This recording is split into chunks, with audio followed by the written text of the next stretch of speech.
Let's talk how to make stress your friend. I have a confession to make. But first, I want you to make a little confession to me. In the past year, I want you to just raise your hand if you experience relatively little stress. Anyone? How about a moderate amount of stress? Who's experienced a lot of stress?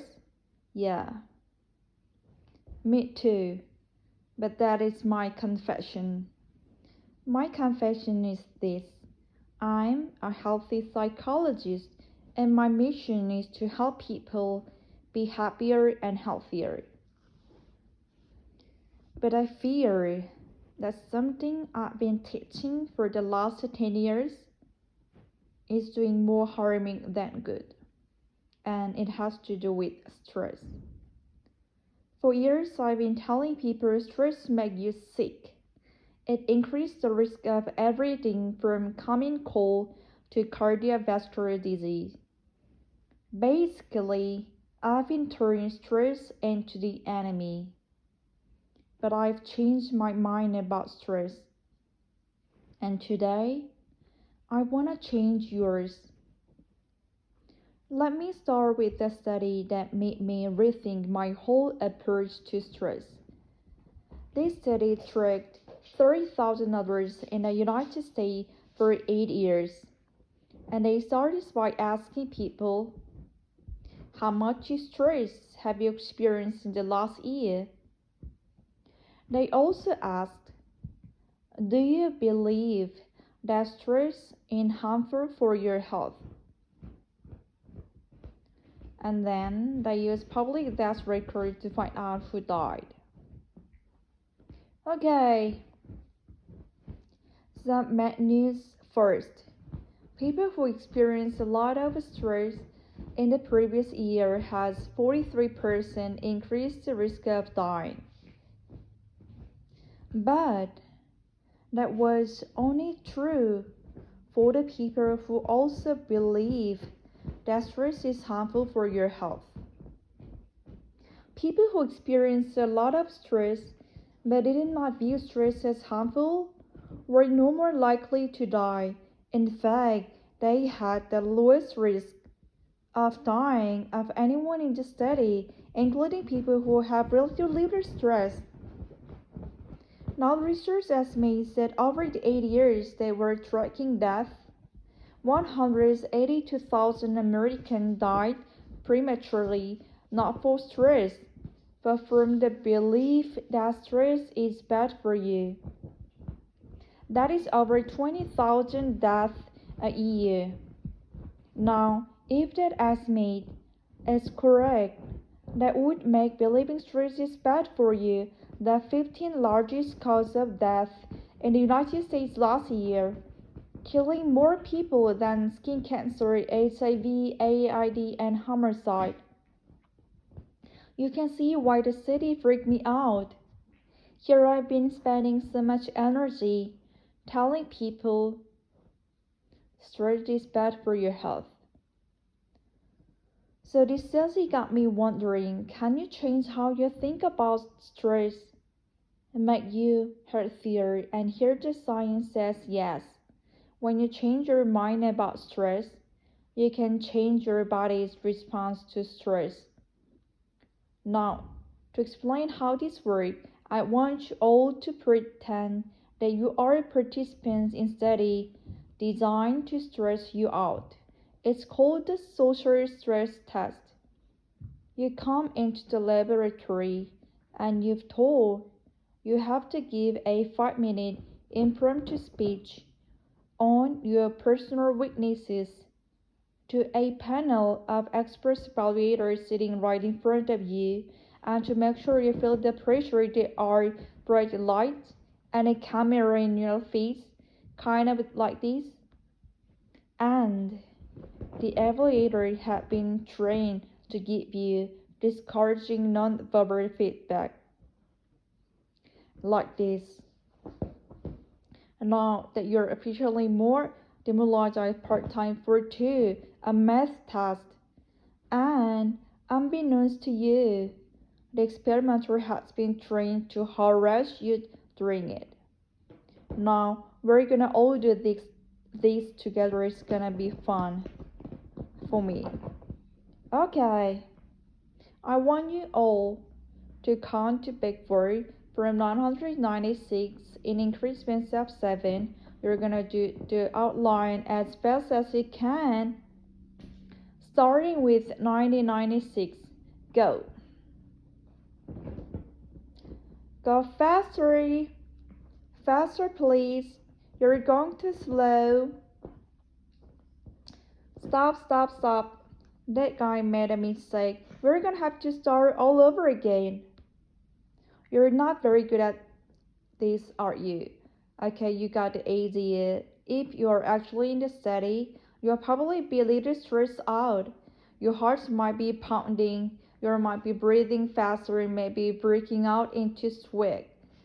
And normally, we interpret these physical changes as anxiety or a sign that we are coping very well with the pressure.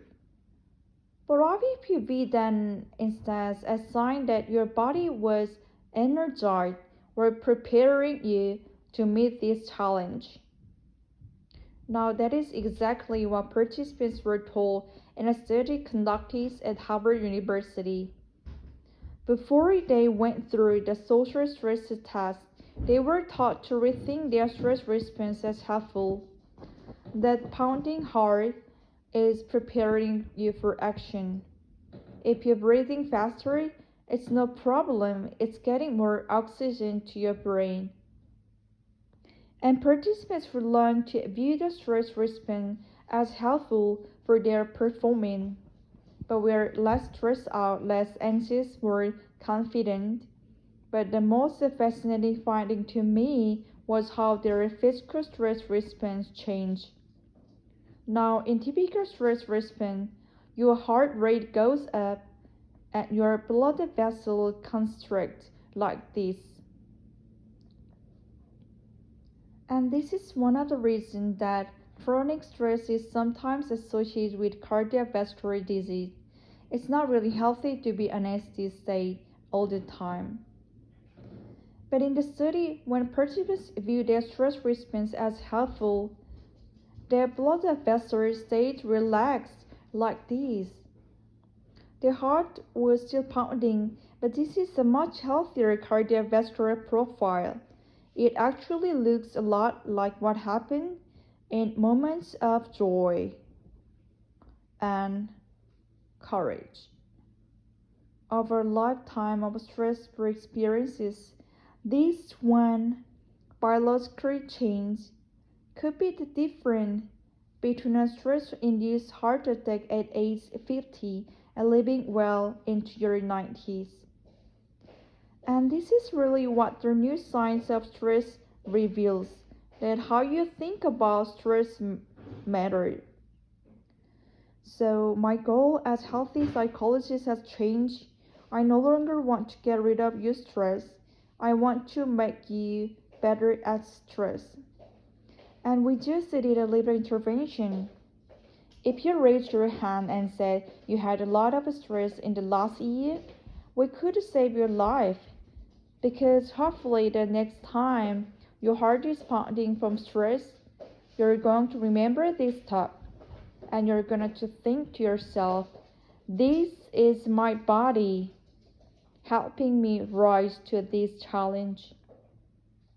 And when you view stress in a way, your body believes you and your stress response became healthier.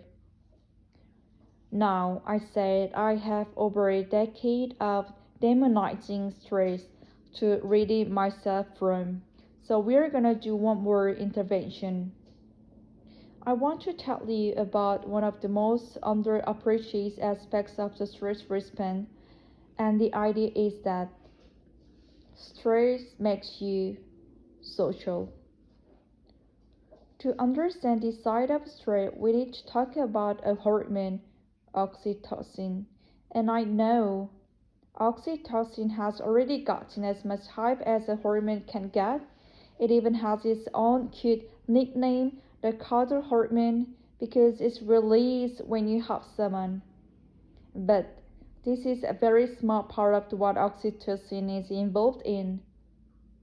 Oxytocin is a neurohormone. It fine-tunes your brain's social instincts. It primes you to do things that strengthen close relationships. Oxytocin makes you crave physical contact with your friends and family. It enhances your empathy. It even makes you more willing to help and support the people you care about.